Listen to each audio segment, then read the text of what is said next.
A recalibration is underway. In just 6 months, global finances have tumbled. Some nations have been hit harder than others, and some sectors feeling more of a grind. For more than 80 years, Broadway Engineering in Bristol has made parts for Rolls-Royce engines. But right now, nobody's flying. How much has the civil fallen off and how much has the defence picked up? I think really an awful lot, like a big percentage. We're talking like 50% of the civil, if not more, has dropped away. Defence has stayed pretty firm, which has been really positive for us. But it's looking really more like 2022-23 before we really start to see that growth pick back up. That's a long recovery, because this is the deepest recession on record, confirmed today by official growth figures. At the peak of the last recession, the economy shrunk by 2.1%. The COVID effect dwarfs that, down 20.4% in the second quarter of this year. This hasn't just been bad, it's been worse than every other G7 nation, a contraction double the size of that in the USA. There was some good news though. From a low base, GDP grew by 8.7% in June. But they're just numbers. The real effect for many people is job losses. It's devastating. You know, lots of these guys have been here for 30, 40 years, and we're going to be protecting everybody that we can, and it'll be an absolute last resort where we may have to make a couple of, strategic changes, really. But we will be protecting as many people as we can. In normal times, tough numbers for government are accompanied by ministers telling us things aren't so bad. But these aren't normal times. Well, when we were talking about this a few months ago, I said that hard times were coming, and today's figures show that hard times are here. Hundreds of thousands of people have already lost their job, and sadly, many more will. But I will say to people, although tough decisions lie ahead for all of us, no one will be left without hope or opportunity. It might be small, but there has been an upturn in economic activity. And of course, what everyone's desperate to know is, will that continue? So economists are looking at all sorts of indicators. For instance, people searching for directions on Apple Maps increased by 11% in June, which is encouraging. But on the flip side, people Googling phrases that include the word redundancy, well, that increased in July to a record high. That search may well lead people here. Nigel and his team don't just offer advice to job seekers, but to firms about to make staff redundant. With the furlough scheme about to end, he says there has been a major increase in companies getting in touch. It is pretty scary. A lot, it varies. So some companies are just laying a few people off, and then you've got your bigger companies, your aerospaces or whatever, we're talking some quite large volumes. And it's really trying to accommodate that and try and offer a service to everyone when we're talking some quite big numbers of people. And when you're looking at those big numbers, are there jobs out there for them to transition into? Well, this is another matter as well, because what's been going on recently, obviously some of the people being made redundant now, highly skilled people, and at the moment there aren't really those vacancies for them to go into. With few high-skilled jobs available, even lower-skilled jobs are now harder to come by. Marketing professional Rhiannon was made redundant last month. I have applied for smaller stuff like cafe roles and things like that, but then they just keep coming back to me and saying we know that you're probably going to leave if you get another job. It is hard, but I feel like maybe, 20 jobs I've applied for that I think I would have had a shot at, Rhiannon's hope is now opening her own catering firm, Cooking Honey. But for the rest of the economy, we are still mid-pandemic. No vaccines yet, no end in sight or size known for the financial toll on all of us. Well, I'm joined now by Rupert Harrison, who was formerly Chief of Staff to George Osborne when he was Chancellor and is now Portfolio Manager at BlackRock. Also joining me is Miata Fahnbulleh, who is Chief Executive at the New Economics Foundation, which is a left-wing think tank. Miata, this is what some might call a world-beating recession. Was it inevitable that we would be in a deeper recession than other comparable countries?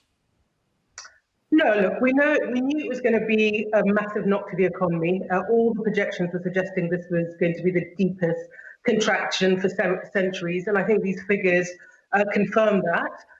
Why we have done significantly worse than other countries, I think in part is a function of the fact that we went into lockdown a little bit later.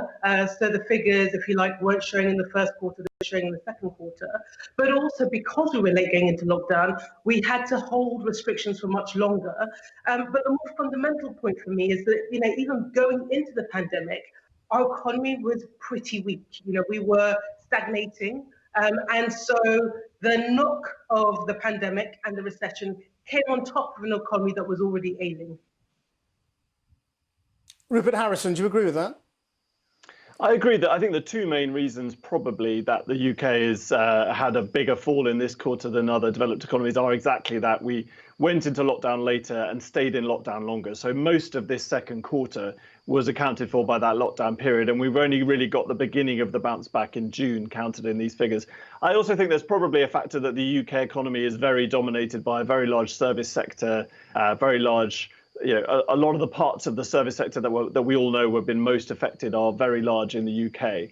I think that the key thing is we're only, as you heard at the end of your report, we're only halfway through this process. We've only had the plunge. We've had the beginning of the bounce back. All the latest indications are actually that bounce back has continued pretty strongly in July and August. So I think we have to wait until we've seen the full shape of the recession before we can start to really judge, performance in comparison to other countries. But the lesson is that there isn't a trade-off between health and the economy. The two things go hand in hand. So it's kind of what you do now becomes critical. And if the government's policy is effectively to have an acceptable level of infection that lasts for a long, long time, then this uncertainty could go on months, if not years, couldn't it?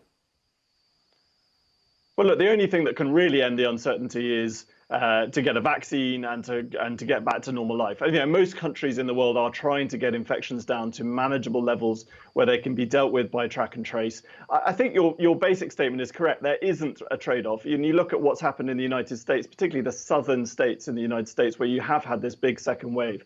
And we have seen evidence that the measures necessary to get back on top of that have led to a levelling off in spending. The US was, like the UK, seeing a very, very dramatic bounce back in activity levels, spending levels. We saw that in the kind of more up-to-date data than this GDP data we've had today, which is quite backwards looking. And that started to level off. So I think it's certainly true that a significant second wave would be the worst thing for the economy. But I do think that it is possible to continue a pretty rapid bounce back while having and maintaining a low level of cases, as long as those cases are not rising in a dangerous way.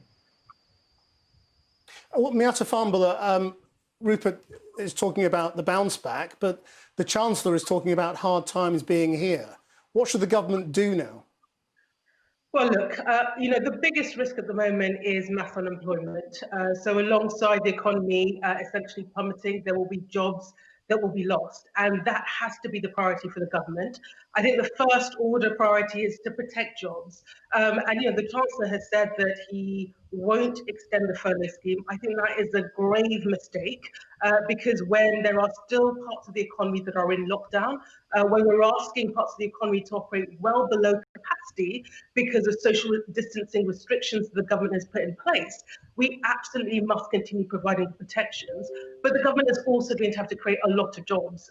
It's talking the language of fiscal stimulus, but not providing the sort of stimulus in the kind of magnitude that we need to get the economy going again. And we need to... But if we had lockdowns for another year, would you keep the furlough scheme going for another year? Yeah, well, so if you look across to Germany, you look across to France, they're extending their scheme for 21 months, 22 months, because they recognise that we are still in the eye of the storm of the pandemic, and the biggest risk and cost and damage to the economy is the scarring effect of mass unemployment. If you can keep people in the labour market and you blend it with things like retraining and placing people into sectors where that makes sense, we have a chance of recovering from this. If we don't do that, the scarring impacts on this will be with us for decades. Rupert Harrison, why is the scheme ending when the pandemic hasn't? Well, look, I agree this is the absolute key judgment for the government. It's not quite true that other countries are extending their furlough schemes for that long a period of time. No one is trying to extend a furlough scheme that just keeps people at home. And I think the government are absolutely right that we can't keep, people at home. We can't deliberately try and freeze the economy as it was back in February. We have to allow some evolution so that the economy can adjust to genuine changes. The economy at the end of this year is going to look very different to the beginning of this year. Fewer people are going to go on holiday abroad. More people are going to go on holiday at home. People are going to be spending less money on services like restaurants. They're going to be spending more money on other things like goods and things that they're buying. And an economy needs to adjust to that. And so you are seeing around the world that no countries essentially are just trying to freeze their economies. But of course, how you manage the exit from that furlough scheme is very, very delicate. I think that if you do get into a significant second wave later in the year, which I have to say I think is quite unlikely. At the moment, the data on the virus are pretty good in the UK. And actually, indeed, in most of Europe, with the possible exception of Spain. But if you do get into a significant second wave, I think the government would be forced to extend the furlough scheme. I think Rishi Sunak probably knows that. But I think they're hoping that if the rapid bounce back continues, then you might get, try and rightly judge the kind of handover from this extraordinary and massive government support to the private sector continuing to bounce back in the second half of the year.